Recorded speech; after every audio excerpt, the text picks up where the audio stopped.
Hello. I don't think there's anybody here yet. We'll see. It's kind of a late impromptu stream. Let's see who shows up. I hope everybody's well. Let's see.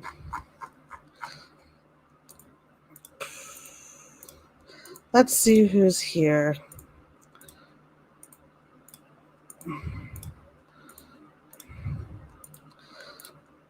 If there's anybody here. My computer thing's freezing. Okay. Hello, is there anybody here yet? I look terrible today, by the way. Hi, Renee. Like, half of my makeup is on my face, half of it fell off. It's late. Hi, Stony. How is everyone? Nothing.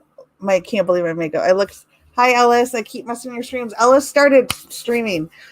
So I just want to say hello to everyone. Let everyone know I'm alive. Work's kicking my ass. I have been, though. Let me see if I can share. Getting ready for the next live. I was up till 5. Hi, James. I was up till 5 a.m.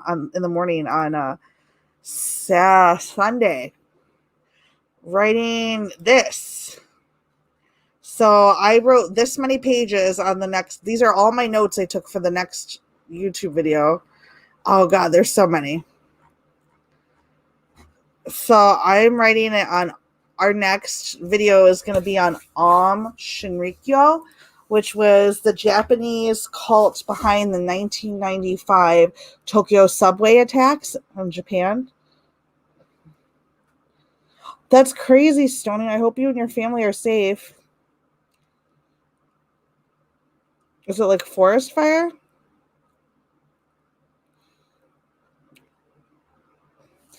Yeah, we're going to be looking at the cult. I got so much research stuff to do.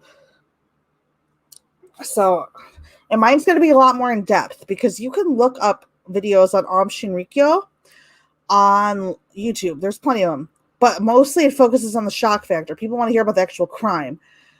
And maybe a little bit of detail about, like, the people that did it. So we are going to be looking at not only the chemical warfare of the sarin attacks in the Tokyo subway in 95, but we're going to look into a little bit of the doctrine, which was hard because since the cult's technically like a terrorist organization, they don't put a lot of their doctrine. Like I searched DuckDuckGo, I searched 37 pages of Google searches. Hi, Jerkoff, I miss you. Are you still at the one job? I found a job. And I'll be making $3 more an hour than I did at that place. And I'm working logistics now, so I'm pretty happy. And basically, when people talk about the Tokyo subway attack, they talk about the chemical warfare aspect because it was a sarin gas attack, which sarin gas is what they used in the Nazi gas chambers during World War II. So 5,500 people were affected. I think 12 to 15 people died. And but people don't talk about how much this cult was actually involved in attacks before. They got a hold of stuff from Russia to help make biological weapons. Their biological weapons that they were trying to produce got so far because they had skilled scientists, they had people working in facilities, all these crazy people like that were crazy smart that had the capabilities to do this, but they just kept missing a piece of the puzzle that didn't make it very successful. But if they were the first non-state government agency group that tried to make this type of biological weapons. I mean, there was groups that were successful at doing this afterwards. Like if you guys remember like the anthrax letter attacks in the United States, but like they got a hold of stuff to make anthrax and they actually spread some of it through a specialty vehicle outside the Japanese diet and 2 U.S. naval bases. And a lot of people don't talk about all the crimes that they actually were attempting to do. Let me see if I can show you. I'm not going to give away too much, but since I have access to databases with journals because I'm going to school, I've been doing a lot of reading.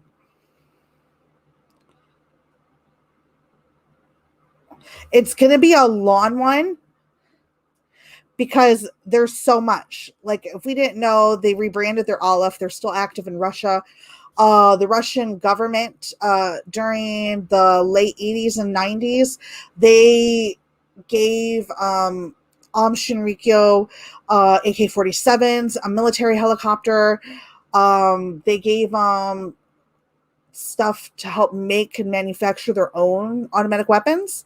Shinrikyo had offices in the United States. They actually bought land in Australia where they were going to start a bioweapons program. There's so much that's not covered in most YouTube videos. And one of the things that I found fascinating was I found this thing. Let me share screen, Chrome tab. Let me see if you can see it. This was, I want to see if it looks okay. This is a chronology of Shinrikyo's chemical and biological warfare activities. It talks a little bit of an introduction, but this is all the stuff. It talks about the date, the relation, the incident, the agent, location, perpetrators, target, consequences, and the apparent motive. And it's not just the Tokyo subway attacks. We're starting from 1990, right? Look at all of the attacks that they did. Insane amounts. It's not just the subway incident. And this is all the facts. This is where they got all their facts from. There's so much more that's not being discussed online because people are all in for the shock value, that I think it's going to be rather fascinating to take a deep look into it and to take a look into, like, since you can't read their doctrines, they released many books and stuff, but like it was kind of like, it was started like a peaceful religion. It was like religious syncretism? I don't know. I always forgot to say it. It was based off of like Taoism, Buddhism, Hinduism. The god that they worshipped the most was Shiva, which is the god of destruction in Hindu. That's who Asahara mostly resonated with. And he was able to put himself like a Christ-like figure in order to get this grasp on this group. And when he really started going down that thing, like that path, especially when they didn't get any like leverage in the political arena, they really started to get more dangerous when they went from, helping everyone through this Armageddon to there's going to be an Armageddon, there's going to be a war, it's just we're looking out for our group. That it really got dangerous. They murdered people. They murdered their own members. They murdered people that were trying to get some of the members out. They murdered people that were getting in their way. There was a lawyer and his 1-year-old son and his wife that were murdered, who were representing the families of family members that had people in the cult that they were trying to get out. They were a multi-million-dollar group, and a lot of people don't know that. And it was very different because in Japan, it's not a very religious nation. So when they got noticed as a religious group officially, like tax and all that kind of stuff, it gave them kind of a blanket of protection. Like the Japanese government didn't have the rights to interfere or really look into what the group was doing religious-wise. I don't know why. I don't know how the laws really work in Japan and into that. So the kamikaze groups, it kind of goes back to like the if kamikaze means gods of the wind, kami means god, and kaze means wind. It's kind of like mostly like they gave the kamikaze pilots drugs too, just like they did German soldiers, to make them stay up and be crazy and do this. But like in Japan, it's seen as an honor to die for your country. So it was seen as an honor for them to kill themselves.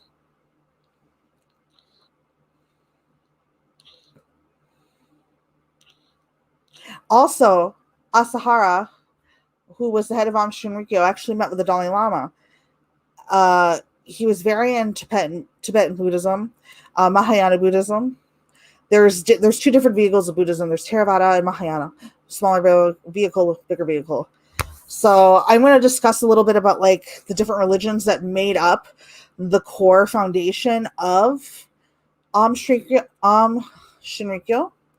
And I'm going to talk about like how the societal issues kind of played into their fanatical thinking and their relationship with Russia and that kind of stuff. So right now I'm reading this article that I'm glad I didn't have to buy it. I'm glad that I'm going to school so I did not have to buy this article. Because the thing with like articles that you want to use like scholarly articles, they're, as long as they're peer reviewed, they're factual. They're good to go. That's a good source to use. But the thing is, you have to pay for them unless you're part of an institution or a group where you get access, like with a school. So I'm reading this article right now. This one's really good. This is Faith, Fanaticism, and Fear, Aum Shinrikyo, the Birth and Death of a Terrorist Organization. So this is a really good article that talks about their powerful presence in Russia, about the gases that they use, who carried away the Tokyo attacks, their position in the United States. It has some good pictures. The computer software developed by the Aum, used by leading Japanese agencies, all the information that was uncovered. So, and then the laws and regulations that were established in Japan. So it's a pretty lengthy article. It's pretty good though. Let me tell you, the number one article that caused a pain in my ass to read, because it's so, I'm not a science-based mind, but let me see if I can bring it up. But this one was pretty freaking hard to read, just because it's so scientific. So this one really gave me a big insight into the biological warfare. Hi, Sarah. Hi, Lou. I forgot. There's a lot of people I didn't say hi to because I'm going down a rabbit hole. This one was a really good article. This one was revisiting Aum Shinrikyo, the new insights into the most extensive non-state biological weapons program to date. And so there's like big words like Bacillus anthracis and like all these huge science words. This took me about 6 hours to read and decipher and take notes on, and the sources are like from the Washington D.C. Center for the New American Security, stuff like that. So this is a really good look into that. So this was quite a read. So that was such a read. I wanted to poke my fucking eyes out. So that one was a good one. So, like, I'm reading. I didn't know that, Renee. So, I've been doing a lot of reading lately, and I have like 10 pages of notes. So, when I'm done reading all these articles, I put together 10 pages of notes, and then I go through the notes and I break them up into sections. And then I consolidate and put it all into a cohesive timeline. I think with this video, instead of focusing on one section, I think I'm going to have the first section talk about the doctrine and the religious philosophies and stuff that go into the cult's teachings. And then I'm going to go like a little introduction to who Asahara was, cult teachings. And then I'm going to just talk about the cult in terms of chronological order. And so like we could get to the point where they start messing with biological warfare. Then I'm going to talk to you about all of the different chemical agents that they were getting cultures from. They got cultures for certain chemical biological warfare agents in South America and Japan, what those chemical agents were, the type of means that they used to have to produce and extract those agents from the soil, the places they were doing it at, what type of effects they have on the human body. So it's going to be quite scientific, which is a little bit out of my realm, but I got it from reliable sources, so it'll be factual. So this video might end up being a little bit over an hour. So after I get all of that broken into chronological order, then I'm going to go through and then I'm going to rewrite the information into a talking format so I can read it like a script. And then I'm going to have to practice it so I don't read so fast because there's a lot of big words. And yeah, there's like big words that I don't know, especially when we get to the science words like botulinum neurotoxin, Clostridium botulinum, and B. anthracis, and C. There's so many different. So I'm going to talk about like how a group that had some important people in it that were scientists were able to, if they were successfully able to cultivate all of these type of different chemicals that they were trying to get, it could have been very bad. And they got upwards of over 10,000 members, multi-million dollars. They were turning into a terrorist organization. And I found out after talking to my friend that lives in Japan that Aleph, which is what they rebranded after Asahara got arrested. He's been executed, by the way. That there's one office still in Japan, but they're mostly peaceful because they mostly deal with the peaceful aspect of the religion, but that Russia still has some quite questionable Aleph groups that are quite terroristic in nature. So I have to look into a little bit of that. I have to look into it. This is the only one that I knew of for sure because the Tokyo subway bombings were pretty intense.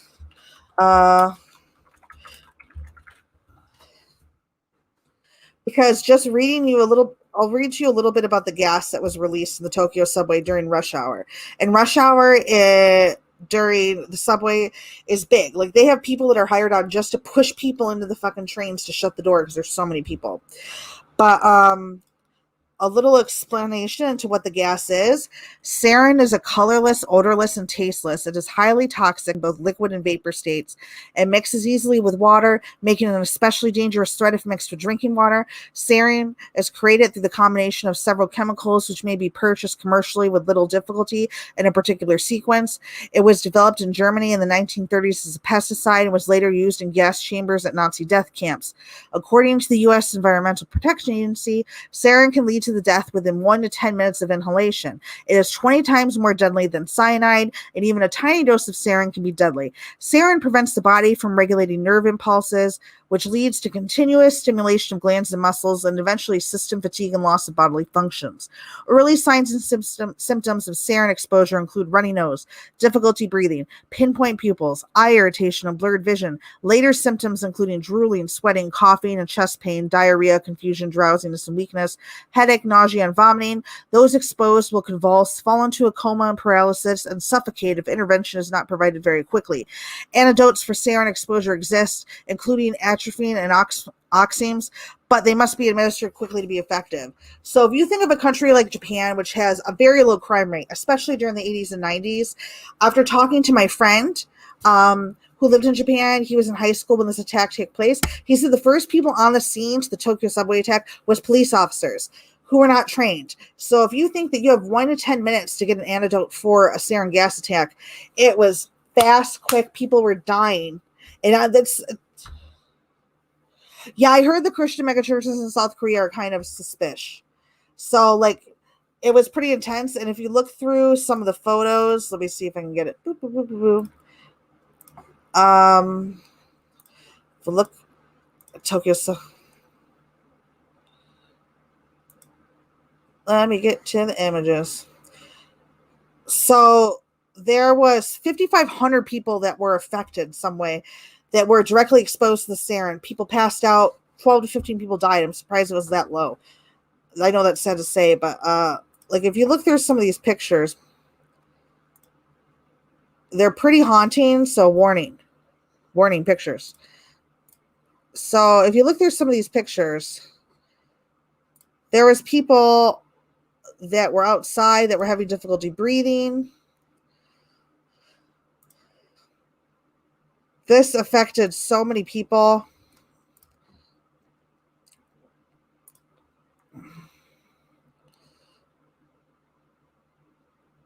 So there was people passed out of the floor.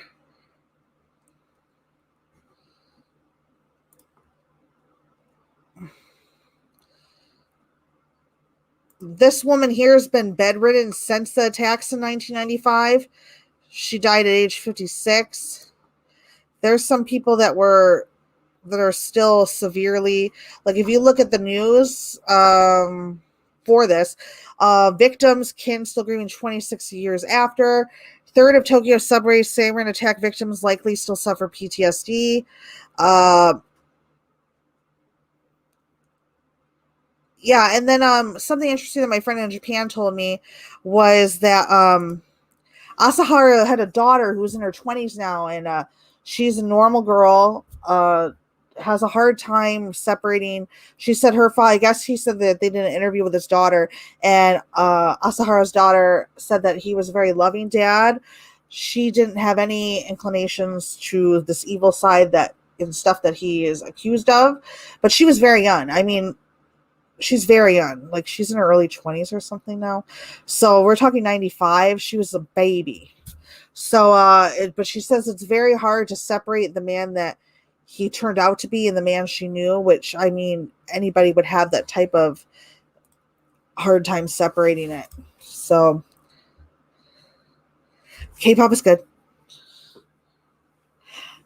Mac got into K-pop. So yeah, so this one's going to be a very interesting one.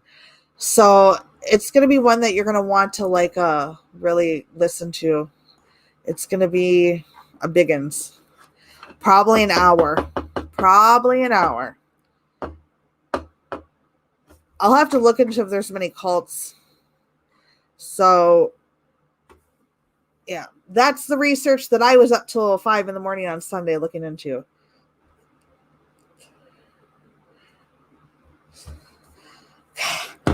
But anyways, personally though, I hope everyone's doing okay. Work is going well. It's just a lot of everything's on an AS400 system, which basically looks like a DOS screen, like we're programming stuff. It's different, but it's money, and I like the people I work with. It's very nice, and yeah, my makeup's half off.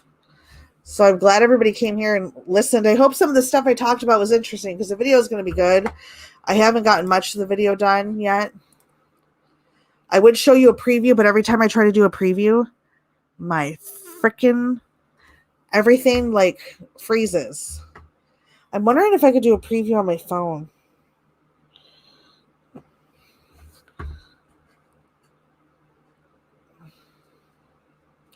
Shut the fuck up, Lou. I have tickets to see BTS. Jimin better not go. They changed the South Korean government for his ass. The South Korea literally changed the rules saying that BTS is such an asset to South Korean society, and the economy that they gave him a waiver for the army. And I have $400 in fucking tickets to see BTS. So Jimin better hold off until after they do a tour next year, because he has to come to Chicago. And I want to see BTS, and I will not take no for an answer. That's my rant. I already had to lose Taemin. My Taemin. He's not getting out till next November, which happy late birthday. Taemin's birthday was yesterday. But I won't. No.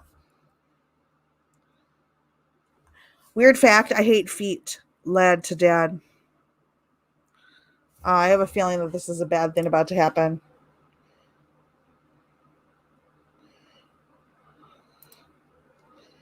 So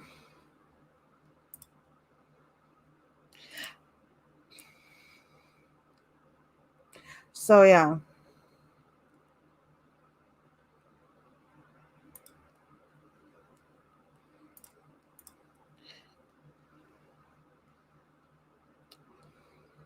Hey, Mac, get rid of all those comments for me.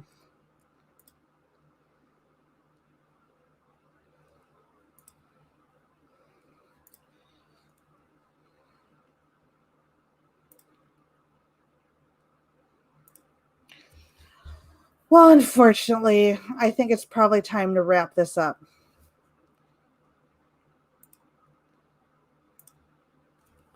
So I'm sorry that if you guys can ever see what's happening, I will talk to everyone later. And I hope everyone has a good night. And we will do the video on the cults. I'm sorry that we have to end early. So I will talk to you guys later. And I love everyone. And I will get done researching the Japanese cults. And I will get that together. Bye.